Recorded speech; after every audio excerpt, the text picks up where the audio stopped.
Hi hello అందరికీ నమస్కారం అండి. Welcome to talks with me. ఎలా ఉన్నారండి అందరూ? నేనైతే బాగున్నాను. మీరందరూ కూడా ఇంకా బాగుండాలని మనస్ఫూర్తిగా కోరుకుంటున్నాను. ఇవాల్టి వీడియోలో మనం ఐపీఎల్ సీజన్ అయితే స్టార్ట్ అవుతుంది కదా, దానికి బెట్టింగ్లు వేస్తూ ఉంటారు. మరి మా సైడ్ అయితే వేస్తారండి. చాలా ఎక్కువే జరుగుతాయి బెట్టింగ్లు. దాని గురించి కొంచెం మాట్లాడుకుంటూ ఒక 100 రూపాయలని రోజు కనుక సేవ్ చేయగలిగితే మనం ఎంత అమౌంట్ తీయచ్చు అనే విషయాన్ని ఈరోజైతే మాట్లాడుకుందాము. అలానే కొంచెం కోల్డ్ ఉండింది, వాయిస్ సరిగ్గా లేకపోతే ఏమనుకోకండి, దానికి సారీ. మీలో ఐపీఎల్ మ్యాచ్ ఎంతమంది చూస్తారనేది నాకు కామెంట్ సెక్షన్లో తెలియజేయండి. మేమైతే ఇంట్రెస్ట్గా చూస్తారండి మా ఇంట్లో వాళ్ళు. నేనైతే ఏమీ చూడను, మా ఇంట్లో వాళ్ళు అయితే ఇంట్రెస్ట్గా చూస్తారు. ఇంక మా బ్రదర్స్ అయితే చెప్పనవసరం లేదు, టీవీలు కతుక్కుపోతారు అట్లా పని లేనప్పుడు వాళ్ళకి. సరే, ఇకైతే టాపిక్లోకి వెళ్ళిపోదాము. దానికంటే ముందు ఈ ఛానల్ని ఎవరైనా ఫస్ట్ టైం చూస్తున్నట్లయితే దయచేసి సబ్స్క్రైబ్ చేసుకోండి. అలానే పక్కనే ఉన్నటువంటి బెల్ ఐకాన్ ప్రెస్ చేయండి. దానివల్ల నేను చేసిన ప్రతి వీడియో మీకు నోటిఫికేషన్ రూపంలో మీ ముందైతే ఉంటుంది. అలానే వీడియోపై మీ అభిప్రాయాన్ని చిన్న కామెంట్ రూపంలో తెలియజేయండి. వీడియో కనుక నచ్చితే ఒక చిన్న లైక్ కూడా ఇవ్వండి. ఎవరికైనా ఈ వీడియో మీ ఫ్రెండ్స్లో కానీ లేదంటే మీ రిలేటివ్స్లో కానీ అవసరం ఉంది అంటే వాళ్ళకి షేర్ కూడా చేయండి. ఇప్పటి వరకు నా ఛానల్ని సబ్స్క్రైబ్ చేసుకున్న వాళ్ళందరికీ ధన్యవాదములు. అలానే ఈ ఛానల్పై చిన్న సజెషన్స్ని కామెంట్ రూపంలో తెలియజేస్తున్న వాళ్ళందరికీ కూడా థ్యాంక్ యూ సో మచ్ అండి. చాలా సంతోషం. సరే, ఇంకా టైం వేస్ట్ చేయకుండా టాపిక్లోకి అయితే వెళ్ళిపోదాము. కొత్త ఉదయంలో సరికొత్త ఆశలతో మరో రోజులకు మనందరికీ స్వాగతం అండి. ఐపీఎల్ వచ్చేసిందో. అలానే 10th ఎగ్జామ్స్ కూడా జరుగుతున్నాయి కదా. 10th క్లాస్ ఎగ్జామ్స్ రాసే వాళ్ళందరికీ ఆల్ ది బెస్ట్. మంచిగా రాయండి, శుభ్రంగా చదివి రాయండి. ఏం టెన్షన్ పడద్దు, రిజల్ట్స్ గురించి భగవంతుడు చూసుకుంటాడు. అందరూ మంచి మార్కులతో పాస్ అవ్వాలని కోరుకుంటున్నాను. ఇకైతే ఐపీఎల్ దగ్గరికి వచ్చేద్దామండి. ఐపీఎల్ నాకు తెలిసి ఇంకొక 2-3 రోజుల్లో అయితే స్టార్ట్ అయిపోతుంది అని నేను అనుకుంటున్నాను. బెట్టింగులతో బెదరగొట్టేస్తూ బెట్టింగులతో బాగుపడిపోదాం అని అనుకునే వాళ్ళందరికీ చిన్న సలహా అనుకుంటారో, ఉచిత సలహా అనుకుంటారో, సోద్ అనుకుంటారో, ఏదైనా అనుకోండి, బెట్టింగ్ అనేది ఎక్కువ నాకు తెలిసినంత వరకు మిడిల్ క్లాస్ వాళ్ళే బాగా వేస్తున్నారండి బెట్టింగ్స్. నేను చూసిన పరిధి మేరకు చెప్తున్నానండి. వాళ్ళు అంటే స్టార్టింగ్ మా ఊళ్ళోనే ఇద్దరు సిటీ నుంచి వచ్చారండి. మా ఊరు వాళ్ళే చదువుకుని సిటీకి వెళ్ళి ఉద్యోగాలు చేస్తూ ఉన్నారు. వాళ్ళైతే సిటీ నుంచి వచ్చారు.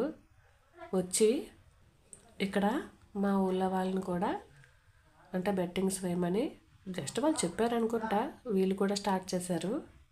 కానీ అదేంటోనండి, ఆ స్టార్ట్ చేసిన 8 మందిలో 2 పరిస్థితి అయితే చాలా బాగుంది. సొంత ఇల్లు తీసుకున్నారు, గోల్డ్ తీసుకున్నారు, బైకులు, కార్లు అన్నీ తీసుకున్నారండి. బెట్టింగ్ల మీదేనంట. వాటిని చూసి మిగిలిన వాళ్ళు ఊరుకుంటారేంటండి, మిగిలిన వాళ్ళు కూడా బెట్టింగ్లు అయితే స్టార్ట్ చేశారు.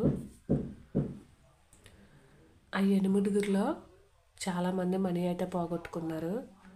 ఒక అబ్బాయి అయితే సూసైడ్ కూడా చేసుకున్నాడు. ఆ అబ్బాయికి ఇంకొక 10 రోజుల్లో పెళ్ళి ఉంది అనగా బెట్టింగ్లో 10 లక్షలు పోయినాయి అని చెప్పి మళ్ళీ పెళ్ళి ఆగిపోద్దన్న ఉద్దేశంతో సూసైడ్ అయితే చేసుకున్నాడండి. పెళ్ళికని చెప్పి దాచిన డబ్బుల్ని బెట్టింగ్లో పెట్టేశాడంట.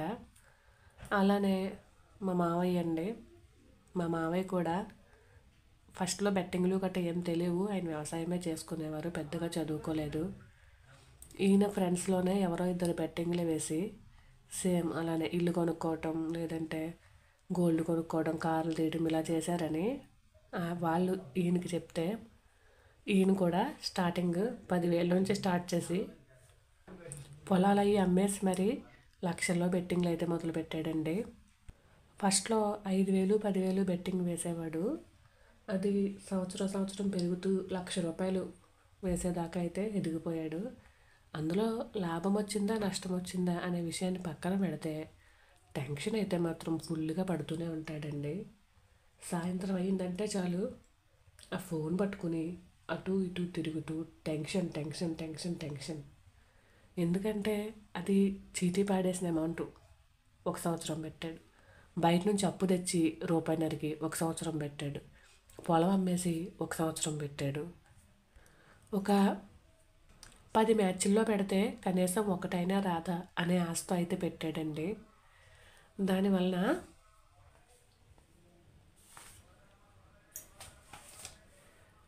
కనీసం 5,000 పెడితే 500 వస్తుందన్న ఉద్దేశంతో పెట్టేవాడంట. 5 లేదా 10 మ్యాచ్ల్లో వేస్తే అందులో ఒకటైనా రాకపోదా అనే ఆశ అండి. పోనీ ఏదో ఒక మ్యాచ్ కొట్టాడు అనుకోండి, కనీసం ప్రశాంతంగా ఉండలేకపోయేవాడండి. పోనీ ఆ వచ్చిన మ్యాచ్తో ఏదైనా మంచి పని అట్లీస్ట్ టీ అయినా కొనుక్కొని తాగుతాడా అంటే అది కూడా లేదు. ఎందుకంటే అవి అప్పు తెచ్చినవో లేదా నగలు తాకట్టు పెట్టి తెచ్చినవో పొలం అమ్మేసి తెచ్చినవో ఇలా ఈ విధంగా అయితే భయం ఉంటుంది కదా. మధ్యతరగతి వాళ్ళ దగ్గర ₹1,00,000 ఉండడమే కష్టం కదా. అలాగా ఎవరో ఏదో చెప్పారని లేదా మన కళ్ళ ముందే బెట్టింగులు వేసి ఇల్లు నగలు కొనుక్కున్నారని వాళ్ళని ఎక్స్ప్లెయిన్గా తీసుకుని అంటే ఉదాహరణగా తీసుకుని దానికి బలైన వాళ్ళని అసలు ఎవరూ పట్టించుకోవట్లేదండి. ఇప్పటికీ కూడా ఇంచుమించు నాకు తెలిసిన వాళ్ళు బెట్టింగ్లు వేసిన వాళ్ళు 3 సూసైడ్ అయితే చేసుకున్నారు. అయినా కూడా బెట్టింగ్ అనేది వదలడం కష్టమేనండి. ఎందుకంటే అలవాటైపోయింది జూదం అనేది. అది వేసేదేదో ఒక్కసారే వేశారనుకోండి, స్టార్టింగే ఎంత ఉంటే అంత ఒక్కసారే టెన్షన్ పడతారు, అక్కడితో ఒబ్బడైపోతుంది. కానీ అలా కాదండి. మా మావయ్య అయితే అలా కాదు. ₹1,00,000 పట్టుకెళ్తే 5,000 10,000 అలా వేస్తూ వచ్చాడు. దానివల్ల ప్రతిరోజు టెన్షనే. ఆడేవాళ్ళకి అంత టెన్షన్ ఉంటుందో లేదో కానీ చూసే వాళ్ళకి అంత టెన్షన్ ఉంటుందో లేదో కానీ ఈ బెట్టింగ్ వాళ్ళకి మాత్రం చాలా టెన్షన్. బెట్టింగ్లో డబ్బులతో పాటు అదృష్టం కూడా కొంచెం కలిసి ఉండాలి కదా. అలా ఉన్న వాళ్ళకి వచ్చి ఉండొచ్చు మేబీ. లేని వాళ్ళకి ఏం చేస్తామండి. ఇప్పుడు 10 మంది వేస్తే 10 మందికి వచ్చేస్తాయా? రావు కదా.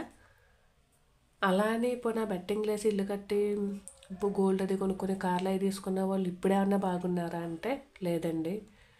ఎంత స్పీడ్గా అయితే బెట్టింగుల్లో గెలిచి ఇల్లు కట్టి కార్లు కొని హ్యాపీగా తిరిగారో అంతే స్పీడ్గా వాళ్ళు కిందకు వచ్చేసారండి. 2 అయితే కిందకు వచ్చేసారు నాకు తెలిసిన వాళ్ళకి. అంత పేర్లు ఏవి నేను చెప్పట్లేదు. కోవిడ్కి ముందు ఎంత టెన్షన్ పడినా ఎలా అయినా ఏదో కొంచెం నెట్టుకొని వచ్చేసేవారు. టీ తాగో జ్యూస్ తాగో సమ్మేదో. కోవిడ్ తర్వాత టెన్షన్ పడితే మాత్రం మరి అది కోవిడ్ వల్ల వచ్చిందా లేకపోతే ఇంకా ఈ టెన్షన్ ఎక్కువైపోయే వల్ల వచ్చిందో తెలియదు కానీ మా మావయ్యకి అయితే హార్ట్ స్ట్రోక్ అయితే వచ్చిందండి. ఆయన అయితే లేరు ప్రస్తుతానికి. లాస్ట్ ఇయర్ ఐపీఎల్లో ఇలా బెట్టింగులు చేసే హార్ట్ స్ట్రోక్తో చనిపోయారు. కాబట్టి ఎవరైనా బెట్టింగ్లు వేసేవాళ్ళు ఉంటే వేసుకోండి, టెన్షన్ ఎక్కువ పడకండి. బెట్టింగ్లు వేయొద్దు అని చెప్పడానికి నేనేమి పెద్ద మనిషిని అయితే కాదు. కాకపోతే ఇలాంటి సిచ్యువేషన్లు ఎవరింట్లోనూ జరగకూడదు అనే ఉద్దేశంతో అయితే మీతో చెప్పడం జరుగుతుంది. కనీసం 10 మందిలో ఒక్కళ్ళైనా విని వేసుకుంటే స్టార్టింగే ఒకేసారి వేసేసుకుని ఆగిపోతే మంచిదండి. ఎక్కువ టెన్షన్ పడకుండాను. దానివల్ల వాళ్ళు ఒక్కళ్ళే పోతారండి. వాళ్ళ ఫ్యామిలీ, వాళ్ళ పిల్లలు, 2 పిల్లలు, వాళ్ళ ఆవిడ, 3 అనాథలైపోయారు. బయట వాళ్ళు పట్టించుకుంటారు ఏంటండి, ఏదో ఏ అంటామంతే. సరేనండి, ఇంక బెట్టింగుల గురించి వాటి గురించి ఆపేసి మనమైతే ₹100 ఛాలెంజింగ్ ఏ విధంగా చేయాలి అనే దాంట్లోకి అయితే వెళ్ళిపోదాము. దీనివల్ల ఎవరికైనా బాధ కలిగింది అంటే సారీ అండి. ఇప్పుడైతే వీడియోలోకి వెళ్ళిపోదాము. రోజు ₹100 ఛాలెంజింగ్ అండి. అంటే మనం దీన్ని కూడా ఛాలెంజింగ్గా తీసుకోవాలి. అంటే 1 నెల తీసుకుంటామా, 2 నెలలు తీసుకుంటామా, 3 నెలలు తీసుకుంటామా, మన అవసరం బట్టి. లేదా మనం ఏదైనా గోల్ పెట్టుకుంటే దాని వాల్యూ బట్టి, అంటే ఇప్పుడు గోల్డ్ కొనుక్కోవాలనుకోండి దాని వాల్యూ బట్టి, లేదా ఏదైనా వస్తువు కొనుక్కోవాలనుకోండి దాని వాల్యూ బట్టి రోజుకి 100 రూపీస్ అండి. నేను నెలకైతే ఒకసారి వేసి పట్టిక చూపిస్తాను, ఓకేనండి. నెలకి 30 కానీ 31 రోజు కానీ ఉంటాయి కదా, దానికోసం ఈ విధంగా పట్టిక కింద వేసాను. రోజు కంపల్సరీ 100 రూపాయలు అయితే సేవ్ చేసుకోగలగాలి. అది మన గోల్ బట్టి, మన స్తోమతను బట్టి కూడా, మన సంపాదన బట్టి కూడా. రోజు 100 సేవ్ చేయలేము అనుకునే వాళ్ళు మీకు ఎంతవరకు అవైలబుల్గా ఉందో అంతవరకు అయితే సేవింగ్స్ అయితే స్టార్ట్ చేయండి. అది 5 డేసా, 10 డేసా, 20 డేసా మీ ఇష్టం.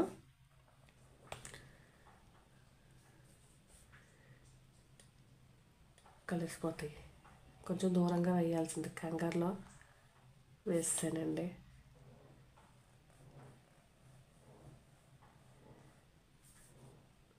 టెన్త్ ఎగ్జామ్స్ స్టార్ట్ అయినాయి కదా, మా చిన్నప్పుడు మేమైతే సెల్లో ఫింగర్ గ్రిప్ అనే పెన్స్ ఉండేయండి. అవి ఫేమస్ అప్పట్లో మా ఊళ్ళోని. కంపల్సరీ 10th ఎగ్జామ్స్కి అవి ఎలాగైనా కొనుక్కోవాలని. ఫేమస్ అంటే అప్పట్లో కొంచెం కాస్ట్ ఎక్కువ అండి మా ఊళ్ళోని, చిన్న పల్లెటూరు కాబట్టి కాస్ట్ అయితే ఎక్కువ. ఒక పెన్ వచ్చి 18 రూపాయలు ఎంతో ఉండేది. కష్టపడి ఆ పెన్ కోసం 10th క్లాస్ లాస్ట్లో గొడవ పెట్టుకుని ఇంట్లో మరి 2 పెన్లు అయితే కొనుక్కునే వాళ్ళము. బ్లూ ఇంక్లు అయితేనే, ఒక బ్లాక్ ఇంక్ అయితే తీసుకునే వాళ్ళము డెకరేషన్ కోసం. 10th క్లాస్ పేపర్లు చూస్తే స్కేల్తో ఆ పక్కన ఈ పక్కన నీట్గా లైన్లు కొట్టి చక్కగా భలే డెకరేషన్లు చేసి రాసేవాళ్ళమండి. మళ్ళీ దానికి నీట్గా ఒక పౌచు, ఒక చిన్న స్కేలు అన్నీ భలే మెయింటైన్ చేసేవాళ్ళం. సరే, ఇప్పుడు ఆ సోదంతా ఎందుకు కానీ మనమైతే వీడియోలోకి వెళ్ళిపోతాము. రోజుకి 100 రూపాయలు అయితే ఛాలెంజింగ్ చేయడం వల్ల నేను ఇక్కడ 30 రాస్తున్నాను, 31 వేయట్లేదు. ఎంత అవుతుంది ఒక నెలకి అనేది చూద్దాము. 3000 అయితే అవుతుంది ఒక నెలకి. 3000 అవుతుంది. అదే 3 నెలలు కనుక చేస్తే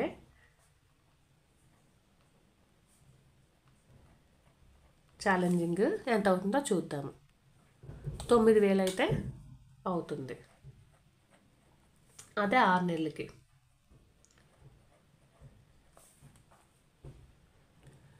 18,000 అయితే అవుతుంది. అదే 1 సంవత్సరానికి, అంటే 12 నెలలు, అంటే 12 × 3000 ఎంత అవుతుందో చూద్దామండి. 36,000 అయితే అవుతుంది 1 సంవత్సరానికి. రోజుకి 100 రూపాయలు వేయటం అనేది అందరికీ సాధ్యమైన విషయం అయితే కాదండి. సాధ్యమైనంత వరకు వేసుకోవచ్చండి. అంటే 10 రోజులు వేసుకున్నాం అనుకోండి, ఎంత వస్తుందండి? 1000 రూపాయలు వస్తుంది. 10 రోజులు వేసుకొని మానేయచ్చు. లేదా ఒప్పుకుండి 20 రోజులు వేసుకుంటే ఇంకొక 1000. ఇలా రోజుకి 100 రూపాయలు అయితే వేసుకుంటే సంవత్సరానికి 36,000 అయితే మనకి ఈజీగా పోగు చేయొచ్చు. మనం ఖచ్చితంగా ఇంట్లోనే పెట్టుకుని ఇంట్లోనే వేసుకున్నాం అనుకోండి, ఏదైనా అవసరం వస్తే ఖచ్చితంగా తీసేస్తామండి. అదేమీ కాదు, ఏదైనా పండగ వచ్చింది, 36,000 కాదు 18,000 అయ్యేసరికి మనకి ఏదైనా పండగ వచ్చింది, ఏదో ఒక వస్తువు అయితే తీసేసుకుంటామండి ఈ డబ్బులతోటి. ఆగదు మనసు. ఏదో ఒక వెండి వస్తువు, లేదంటే బంగారం కొనుక్కుందాం దాచుకున్నాం అనుకోండి, ఈ 18,000 వచ్చేసరికి చిన్న గ్రామైన వస్తుంది కదా, లేదా వెండి కొనుక్కుందాము, ఇవన్నీ కాదు ఫోన్ కొనుక్కుందాము, లేదా బట్టలు కొనుక్కుందాము, లేదా ఏదైనా అవసరం వచ్చింది, ఈలోపు ఈ 18,000 వాడేస్తాం ఇంట్లో పెట్టుకుంటే. లేదు మేము ఖచ్చితంగా ఇంట్లో పెట్టినా సరే తీయము అనుకునే వాళ్ళు ఇంట్లో పెట్టుకోవచ్చు. లేదంటే ఆర్డీలో వేసుకోండి. పోస్ట్ ఆఫీస్లో కానీ ఆర్డీలో కానీ వేసుకున్నారనుకోండి, అంటే నెలకి 3,000 కట్టేస్తే మనకి 12 నెలలకి 36,000 పడుతుంది కదా. దానికి వడ్డీ కూడా వస్తుంది. 36,000 దీనికి వడ్డీ కూడా ఒక 1000 రూపాయలు ఉజ్జాయింపుగా వేస్తున్నానండి. మనకు సంవత్సరానికి 37,000 అయితే ఉంటుంది ఇంట్లో పోగేయడం కన్నా. లేదా పోస్ట్ ఆఫీస్లో కట్టుకోవచ్చు. పోస్ట్ ఆఫీస్లో కట్టుకున్నా కూడా మనకి వడ్డీ పడుతుంది. దాంట్లో కూడా ఇంచుమించు 37,000 దగ్గరలోకి అయితే వస్తుంది. ఇవి సేఫ్, అంటే మనం సేఫ్గా మనీని తీసుకోవచ్చు. లేదు ఇవన్నీ కాదంటే చీటీ కట్టుకోవచ్చండి. చీటీ 30,000 చీటీ కట్టుకోవచ్చు. లేదు 25,000 చీటీ కట్టి 1000 రూపాయలు మనం ఆర్డీలో వేసుకోవచ్చు. లేదా 15,000 చీటీ 1,500 కట్టి 1,500 ఆర్డీలో కానీ పోస్ట్ ఆఫీస్లో కానీ వేసుకోవచ్చు. లేదా ఇందులోనే వేసుకుంటాము అంటే ఇందులో నాకు తెలిసి 6% 7% ఉందండి వడ్డీ. ఇందులో పోస్ట్ ఆఫీస్లో కూడా అంతే 6 or 7% ఉందనుకుంటున్నాను. పూర్తిగా కనుక్కొని మీకు డీటెయిల్స్ అయితే చెప్తాను.